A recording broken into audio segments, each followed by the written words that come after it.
LATD Nation, welcome back to the channel. Of course, you know who he is by now. Do we even need to say it? Sir. This is going to be up here. So anyway, to get down to the nitty gritty before things get shitty, today we're going to be looking at the details of Weapons, directed by, what's his name?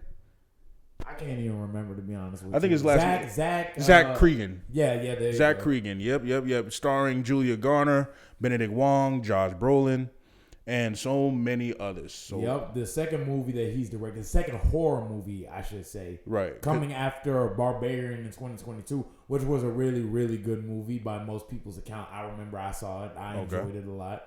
Okay, that's what's up. So with this movie is essentially a quick synopsis. 17 kids get kidnapped, and they have never been seen again. They mysteriously vanish under they mysteriously vanish in the dead of night, just one random night at 2:17. Right, and the film specifically states. And narration. And the thing is, they don't necessarily they get kidnapped, but not by abduction. They just run out of the house, and nobody says a word. Yeah, because the narration, they make mention of the fact at the very beginning of the film that at the very like when they got kidnapped or when they went missing, there was camera footage that revealed them all running in a very particular way with their arms flailed out, kind of like the Naruto run, but more like to the side, like they're running around like a plane or something like that. Something like that, you could say. Which, of course, there's an explanation for that, but we're not going to go into it. Of course, this being a spoiler-free review. Yeah, right off the gate, I will say that there's a lot about this movie that I loved, honestly. Same. And this is a horror movie. Y'all already know how I feel about horror movies. I'm not the biggest fan of them, but I was a fan of this one. For sure. From the acting, the performances, to especially the direction. The direction was incredible. Like, cause there's a lot of long takes in this movie that don't feel unnecessary. There's a lot of there's even a shot in here that's kind of has like a third person point of view, like he was seeing a video game, and I thought that was really cool as well.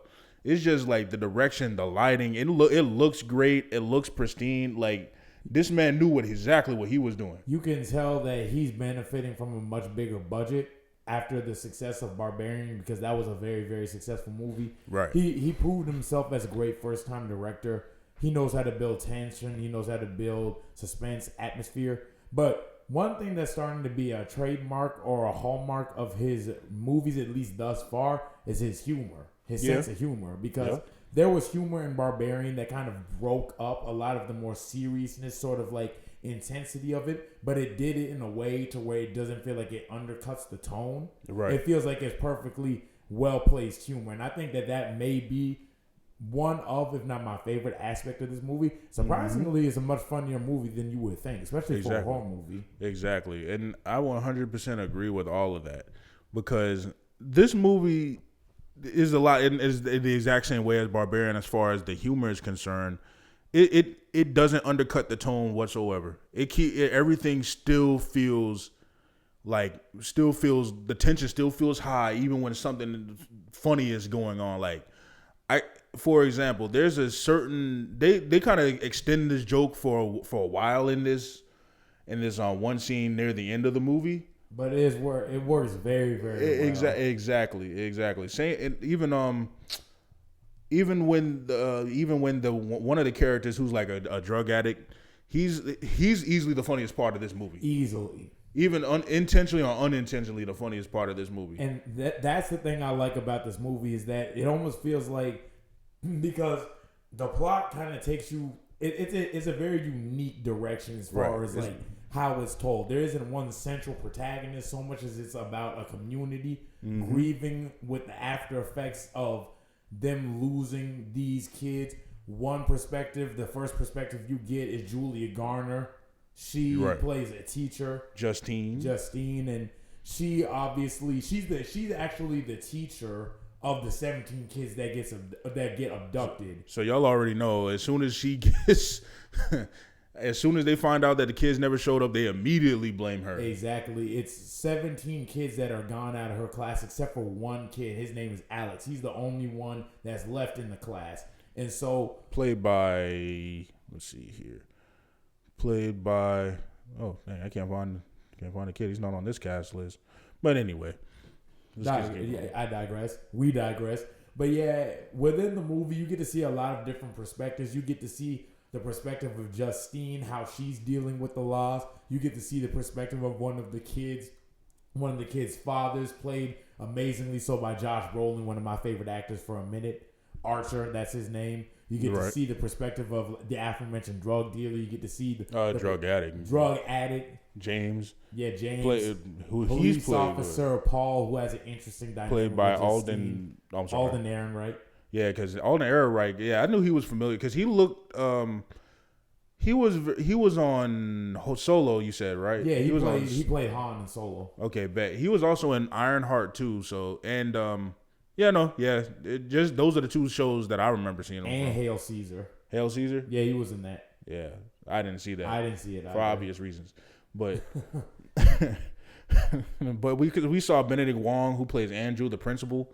His perspective. This is very their perspectives are very much kind of like Pulp Fiction in a way. That's where I definitely took notice of. It seems like it's influenced by Pulp Fiction, in the sense that it's a bunch of different stories with different perspectives. Certain characters take center stage and others, of course, all the characters, each character kind of appears in their own section to a degree. Like certain characters overlap with other people's perspective and other people's part of the story.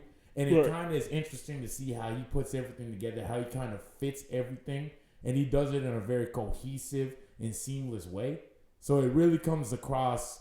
Because the movie really takes place only over the course of maybe... like a week? Something like that. I know from the kids being kidnapped to the point of the story, that I think that's like... month later. Yeah, like a month later, yeah. So with all that being said... all the performances were phenomenal. I loved them. But I will say one of the negatives for me was that I can't really give away who was the character's origin of Gladys. So if y'all seen the movie, then you know who she is in this. And she's played by Amy Madigan. And she does a very good job in this movie too, as this kind of quirky old lady who just kind of around.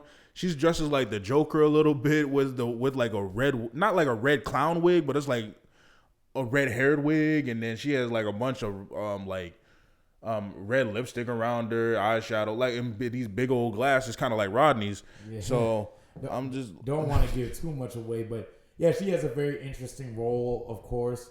Everything with the mythology of this movie is very unique. It has a very interesting tone, has a very interesting feel to it. No, but like I said, the only problem is I wish we knew more about her. Yeah. In the story, because or at least knew more about her before the story and like how she's related to certain people in the story and in the movie. But I will say this: the ending of the movie, y'all will love this ending. Or maybe not. It just depends on who you are. I was a fan of it. But I love this ending because the main villain of this story got exactly what she deserved. Yeah, for sure. And that's the biggest thing about or what they deserved. Yeah, and that's the biggest thing about this movie is that it's a very cohesive story, despite it being fractured into so many different like perspectives, so many different characters. Kind of balances a lot of different tones, themes. It does a really good job of staying on task and getting you to a central point of focus. Right. But here's another. This can be a little bit nitpicky too, though. But like, there's some moments where, and I watched Double Toasted video on theirs, and they brought up some good points about like if the kids are really abducted, what like, well, of course they are, but the detectives are talking about like, oh no, you have no idea what you're talking about. In Archer's part of the story, you don't know what you're doing. Leave this to us. This, that, and the third. But Archer is the one who kind of solves everything. He's about the one that's most like being proactive in terms of like really getting answers. Exactly, and he finds the most of the answers in the movie anyway. And the thing is, and we only see like detectives like one time in the whole movie, and they seem very. not unconcerned, but not kind of unconcerned. Yeah, not really taking it as serious as you would think, especially with this being as big of a story as it is. I mean, 17 kids go missing out of one classroom, right, and only one kid is still left. That's a cause for concern. Like that should be like almost like a manhunt type of thing. Because let's be real, if this was real life, they would have been found them kids. There would have been like a manhunt. It would have been like a world, like a nationwide search damn near. Yeah, like exactly. Like especially because some of the other parents were kind of like, yeah, it's okay. Just don't. I'm not comfortable with this. Just leave us alone, type shit. Yeah, and I'm like, bro, very passive. Archer is the only one that really feels very intensely about it, along with Justine, who she wants answers, obviously, because she does love those kids. But the thing is about Justine, she went about it in kind of a dumb way. Yeah, like if she would be parked outside of people's houses. People tell her to kind of stay back, stay home, and don't mess with nobody, don't do nothing. Somebody already wrote like witch on her car or something like that, and vandalizing her property type shit. So I'm like, I'm thinking the same thing. Like, kind of stay your tail home. Don't do nothing. Don't get involved with anything. Just stay home. Let this play out, and then, well. But you understand where she's coming from, just for the fact that she has a special attachment to those kids. Yeah. Despite being a troubled individual, you can see that all she wants is to be a teacher. Now, how did you feel about Paul, the cop?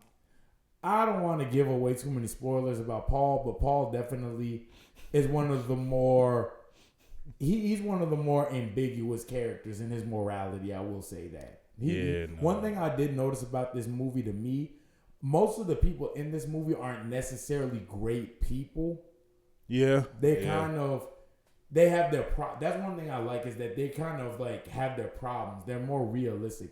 Nobody's an outright hero, but nobody is so irredeemable to the point to where it's like you don't want to see them still survive. You still care about their well-being. Even James. Yeah. Even the drug addict. Because he's quite charismatic in the movie. Yeah, because James seemed hella cool, bro. I mean, for sure. All things considered. Like he like I like his part of the story, because that's where we get kind of the most of the story from. That's where we get a lot of the lore. A lot of the answers from. Thank you. And other than that, I will say, this movie for me was like an easy 9 out of 10 for me. I would say. And it's paced very well too. I'd go so far as to give it like a 9 point. The only thing about the movie is that its pacing does slightly drag. Yeah. Just a little bit. For me, the pacing was actually really good. The pacing was really good, except for like just a little bit.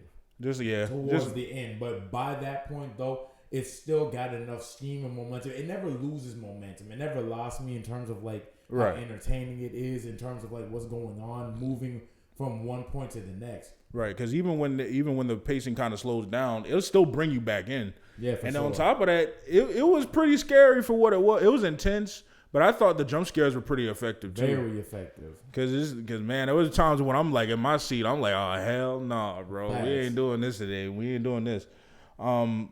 Especially with there was one scene with the attic, and then that got me bad. Like it was for sure. But other than that, like I said, I'll give it a 9 out of 10. Mainly just because I wish we would have known more about the villain. Okay. About why she's related to certain people, we know why she's there, but like how did she get this? Like we don't need like a whole exposition dump from the movie, like this is a Euphoria backstory type thing, but it would be nice to have some sort of indication about who she actually is.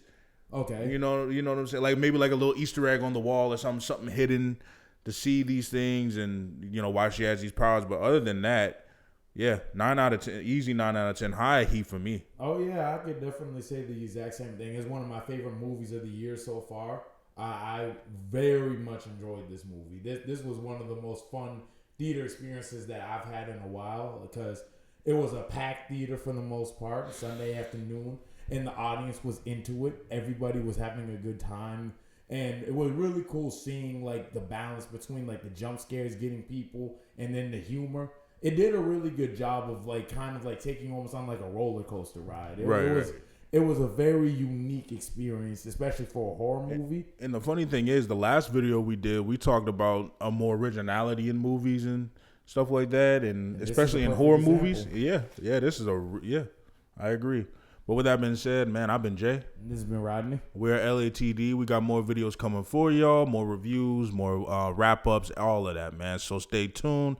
And remember, look at the details. Peace.